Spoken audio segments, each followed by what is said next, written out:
ഇതാരപ്പാ? നമസ്കാരം സ്വാമികളെ. എഴുന്നേക്കു വത്സേ. ഞാൻ വത്സയല്ല, അവള് കഴിഞ്ഞ ആഴ്ച പോയി. വേറെ പുതിയൊരു സാധനം എത്തിയിട്ടുണ്ട്. അയ്യോ, ഞങ്ങൾക്ക് വരദം പിള്ളയാണ് കാണേണ്ടത്. ഭാരതം പിള്ള ചേട്ടനോ? അയ്യോ, നേരം വെളുക്കണവർ എന്റെ കൂടെ ഉണ്ടായിരുന്നു. ചാപ്പിൽ എന്തരോ കേസുകൾ ഒതുക്കാനുണ്ടെന്നും പറഞ്ഞ് അവിടുത്തെ പയ്യൻ വന്ന് വിളിച്ചോണ്ട് പോയി. അയ്യോ, ഇനിയിപ്പോ നമ്മൾ എന്താ ചെയ്യാ? സ്വാമിമാരി അകത്തോട്ട് കയറി ഇരിക്കും.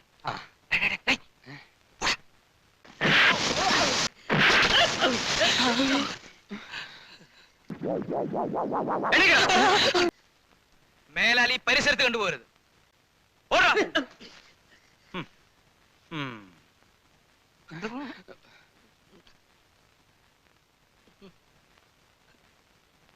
എന്റെ രുദ്രാക്ഷം. സ്വാമിമാർക്ക് എന്താ ഷാപ്പി കാര്യം? ഞാൻ സ്വാമിയല്ല, വെടുങ്കി വെങ്കിടി.